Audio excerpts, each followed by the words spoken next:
I almost didn't go inside Luna that night. I stood outside the entrance longer than I needed to, collar turned up against the cold, listening to the bass thump through brick and glass like a second heartbeat. New Year's Eve always made me uneasy. Too much forced joy. Too many people pretending they were exactly where they wanted to be. Ellie had texted earlier. Already inside with the girls. Meet you after midnight. No emoji. No heart. Just a sentence. I told myself that didn't mean anything. Inside, the club was a controlled kind of chaos. Lights cut through artificial fog in slow, sweeping arcs. Bodies pressed together in clusters. Everyone moving, but no one really going anywhere. I made my way toward the back, ordered a drink I barely tasted, and scanned faces out of habit more than hope. I didn't see her. The DJ's voice boomed through the speakers, hyping the countdown like it was a religious event. People were already shouting numbers out of sync, laughing, spilling drinks. I checked my phone once. No new messages. Then the screen behind the DJ flickered. Luna had this tradition. Live camera sh*ts of the crowd projected behind the stage as midnight approached. Couples leaned into frame on purpose. Strangers waved. People screamed when they recognized themselves. It was harmless, performative, easy. I wasn't really watching it. Not at first. 10! Someone shouted near me. That's when my brain snagged on something familiar. A shape, posture. I looked up. Ellie was on the screen. For a split second, my mind tried to correct itself. Someone who looks like her. Same hair color, same dress style, same way of standing slightly on one hip like her knees were tired. Then I saw the black dress. The one she'd tried on 2 weeks earlier in our bedroom mirror. The one she said was too much and probably not appropriate. The one she hadn't worn for me. She was smiling. Not her polite smile. Not the one she used at work dinners or with neighbors. This one was relaxed. Open. The smile she used to wear before everything in our house started feeling muted. There was a man behind her. His arms were wrapped around her waist. Not loose. Not awkward. His hands rested like they knew exactly where they belonged. The countdown continued. 5. My chest tightened, like my body was bracing for something it already knew was coming. She leaned back into him. 4. He said something in her ear. I couldn't hear it, but I saw her laugh. Her head tipped back slightly, exposing her neck in a way that felt int asterisk mate even from 20 feet away and a massive screen between us. 3. My drink slipped a little in my grip. I didn't feel my fingers. 2. The kiss happened. It wasn't dramatic. It wasn't hungry or desperate. That somehow made it worse. It was clean, familiar, confident. 1 second, maybe less, but it was broadcast across the entire club, magnified, impossible to deny. The crowd erupted like it was the most normal thing in the world. Applause. Whistles. Someone screamed, "Yes!" 1. Confetti exploded from the ceiling. Happy New Year. I didn't hear the music drop. I didn't hear the cheers anymore. All I could see was Ellie's face as the moment ended. Because that's when the truth showed up. She broke the kiss instantly. Too fast. Her smile vanished like it had been wiped away. Her eyes snapped upward toward the screen, then darted around the room, sharp and frantic. She wasn't looking for friends. She was checking damage. Then her eyes found mine. The space between us collapsed. Noise returned in a rush, but it felt distant, like I was underwater. Her face went pale. Her mouth opened slightly, like she might say my name, but nothing came out. She grabbed the man's wrist hard enough that I saw his expression change. Confusion flickering into something else, and pulled him behind one of the columns lining the dance floor. They disappeared. Just like that. I didn't chase them. I didn't move. People surged around me, hugging, kissing, spilling drinks on my shoes. Someone bumped my shoulder and shouted an apology I didn't hear. I stood there long enough for the ice in my glass to melt completely. 20 minutes passed. Then 30. I stepped outside because the air inside felt too thick to breathe. She appeared in the parking lot eventually, heels clicking too fast against the concrete. Her coat was half-buttoned. Her hair was slightly messed, like she'd run her hands through it more than once. She smiled when she saw me. Too wide. Too practiced. "There you are," she said, like she'd been looking for me all along. I didn't answer. She laughed, waving a hand dismissively. "That was so stupid. I can't believe you took that seriously." I waited. She kept going. Words spilling over each other, smoothing, reshaping. "It was just a New Year's thing. People kiss at midnight. It didn't mean anything. You just caught a weird angle on the screen." I asked one question. Only one. "Who was he?" She didn't answer it. She said my name instead. I nodded, opened the car door, and got in. The drive home was quiet except for her voice. She talked the entire way, explaining, minimizing, rearranging the memory while it was still warm. I stared at the road, hands steady on the wheel. Something inside me had already shifted. It hadn't hurt yet, but I knew, with a certainty that scared me, that whatever had just begged asterisk and couldn't be undone. The drive home felt longer than it ever had, even though the route hadn't changed. Red lights stretched out like deliberate pauses, each one forcing me to sit with what I'd just seen. Ellie kept talking, filling the space the way she always did when she sensed silence turning dangerous. I let her voice wash over me without engaging. Every word sounded pre-recorded, like she was reciting something she'd practiced in advance. When we pulled into the driveway, the house looked the same. Porch light on, curtains drawn, nothing visibly broken. That was the unsettling part.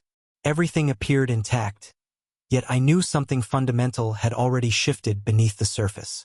Inside, she went straight to the bedroom, still explaining, still trying to soften the moment. I stayed in the kitchen, staring at the counter, listening to the hum of the refrigerator. That hum had always been background noise. That night it felt louder than her voice. Sleep didn't come. I lay on my back, staring at the ceiling fan, watching it rotate shadows around the room. That was when the memories started surfacing. Not all at once, but in fragments. Small things. Things I'd dismissed at the time because dismissing them was easier than asking questions I wasn't ready to hear answers to. Ellie hadn't been laughing lately. Not really. Conversations ended quicker. Silences lingered longer. The house had grown quieter in a way I couldn't quite explain. She still did everything she always had. Made breakfast, folded laundry, asked about my day, but it felt rehearsed, like muscle memory instead of intention. Like she was playing the role of my wife rather than being one. Her phone was the first thing that looked different in hindsight. It never left her hand anymore. Not on the couch. Not at the table. Not even when she went to the bathroom. She'd changed her password, added fingerprint security, said it was a new company policy. That explanation hadn't made sense then, and it made even less sense now. Her job hadn't changed. Her position hadn't changed. Only her accessibility had. Work meetings had started landing on weekends. At first, she apologized for them. Then she stopped. She'd leave early, come home late, smelling faintly of something new. Perfume I didn't recognize. When I asked, she said it was a sample from a coworker. She said a lot of things with confidence that discouraged follow-up. At dinners with friends, she stayed glued to her phone, thumbs moving quickly under the table. She claimed she was texting her niece. Once, I noticed her lips moving slightly, like she was rereading a message silently. When I asked if everything was okay, she smiled and said she was just tired. I believed her, or maybe I wanted to. Lying there in the dark, the realization settled slowly and painfully. I wasn't just losing connection. I was being replaced. Not abruptly, but methodically. Piece by piece. Attention by attention. Someone else was getting the version of her that used to belong to me. By morning, I felt hollow rather than angry. She kissed my cheek before leaving for work like nothing had changed. I watched her walk out the door and understood, with a clarity that made my chest ache, that the woman I thought I knew had already been living somewhere else. 3 days passed after the club without confrontation. That wasn't restraint. It was paralysis. I needed distance from the moment before I could touch it without flinching. Ellie acted normal in a way that felt deliberate. She didn't bring up Luna again. She didn't apologize or explain further. The silence between us became its own agreement. Don't reopen what might still be salvageable. On the third night, she said she was going to her sister's place. Help with a school project. She kissed my cheek, grabbed her coat, and left like she always did. I waited until her car turned the corner before I moved. I didn't plan to do anything dramatic. I told myself I was just checking one detail. One small thing to quiet the noise in my head. We'd installed a shared location app years earlier for convenience. Neither of us had ever really used it. I opened it without thinking too hard. At 10:43 p.m. Her location was pinned near the station hotel. I stared at the screen longer than necessary, hoping it would update. Correct itself. Didn't. The dot stayed where it was. Solid. Certain. That night came back to me with painful clarity. She'd returned home after 2. Said they lost track of time. Said her phone died. I remembered how tired she looked. How quickly she went to shower. I drove to the hotel without deciding to. My hands knew where to turn before my mind caught up. Inside, the lobby smelled like disinfectant and coffee. The desk clerk didn't look surprised when I asked my question. I didn't raise my voice. I didn't accuse. I just asked if a room had been booked under Ellie's name. It had. I asked for a copy of the charges. Paid with my card. 2 breakfasts. A bottle of wine. Marked clearly 2 guests. I sat in my car afterward, receipt folded in my hand, and felt something inside me go very still. This wasn't suspicion anymore. It wasn't interpretation or insecurity. It was documentation. When I showed her, she didn't speak right away. She stared at the paper like it was written in another language. Then she said it was a system error. Said her sister must have booked it under her name. Said she didn't know how that happened. She didn't look at me when she said it. I nodded, folded the paper, put it away. I didn't believe her, not because I wanted to be right, but because the truth had already settled. She wasn't just emotionally gone. She was living a parallel life, one where I only existed when convenient. That night, the silence between us felt permanent. The knock came on a Tuesday afternoon, sharp and deliberate. Not hurried, not hesitant. The kind of knock that belonged to someone who expected the door to be opened. I was home because I'd taken the day off, though I hadn't told Ellie that. She thought I was at work, still operating inside the version of reality she'd been carefully maintaining. I opened the door without checking the peephole. He was standing there. I recognized him instantly, not because I wanted to, but because my mind had replayed that screen at Luna enough times to burn the image into me. Same height, same face, same posture. He looked calmer now, almost casual. Hands relaxed at his sides like this was an errand he'd been meaning to run. He said my name before I said anything. "I'm Mark," he added quickly, holding up his hands slightly, as if to show he wasn't here to cause trouble. "I just want to talk. I think we should clear the air." I didn't invite him in. I stepped outside instead and closed the door behind me. The cold felt grounding. He nodded like he respected the boundary. "I didn't know," he said. "Not at first." I didn't respond. Silence has a way of making people talk more than questions ever do. He told me they'd met months ago. Said Ellie had described her marriage as essentially over. Not dramatic. Not bitter. Just finished. According to her, I was distant. Emotionally unavailable. More like a roommate than a husband. She told him she stayed because it was easier than leaving, because untangling a life was complicated. He spoke carefully, like he was presenting facts rather than confessing. "She said you knew," he added, "that you were both just existing." That part hurt more than I expected. There was no apology in his voice, no guilt. He wasn't defending himself, but he wasn't ashamed either. To him, I hadn't been betrayed. I'd been bypassed. An obstacle Ellie had already mentally stepped around. "I found out she was still married recently," he said. "That's why I'm here." I nodded once. That was all. He waited, maybe expecting anger. Demands. Something loud. When it didn't come, his confidence wavered slightly. "I just thought you should hear it from me," he said. "I already have." I replied. He hesitated, then left. I stood there long after he was gone, replaying every word. Not the affair itself, the narrative, the version of me she'd handed to someone else so cleanly, so completely erased. That was when it finally clicked. She hadn't just lied to me, she'd rewritten me. After Mark showed up at my door, I didn't say a word to Ellie that night. I didn't need to. She was already shifting gears, changing tactics. Her tone softened. Her sentences became careful, as if she'd sensed that something in me had stopped reacting and started listening differently. I went to bed early. I didn't wait for her to follow. The next morning, I sat in the car for almost an hour before work, staring at the bank app on my phone. I scrolled through old transactions, looking for patterns. The dinners, the hotel, the cruise booking she was so excited about. The one she said was a much-needed reset for the two of us. I checked the confirmation email. 3 tickets.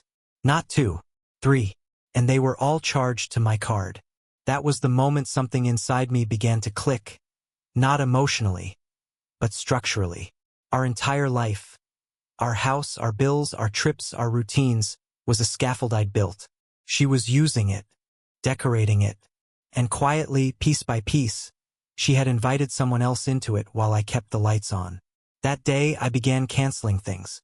Not loudly, not out of rage. Methodically, I started with the cruise, canceled her ticket and the extra one, left mine intact, just in case she asked why it wasn't gone too. It gave me plausible deniability. When the email confirmation arrived in our shared inbox, I saw her reaction from across the living room. First confusion, then panic.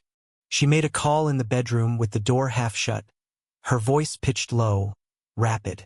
I heard her say the words error and fix it, and he's not supposed to know. She didn't ask me about it. That told me everything. I moved on to the hotel points account mine, but she'd been using it to book work travel. I changed the password. I reset two-step authentication. I redirected recovery emails to a backup address she didn't know existed. Then I locked the account entirely. She came to me the next day, eyebrows pinched in performative concern. "Hey, did you change the login for the travel site?" she asked.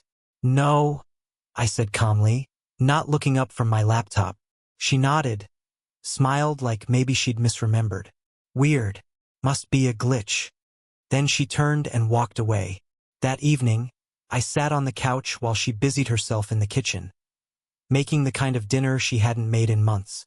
She lit a candle, poured me a glass of wine, made a point of sitting beside me instead of across from me.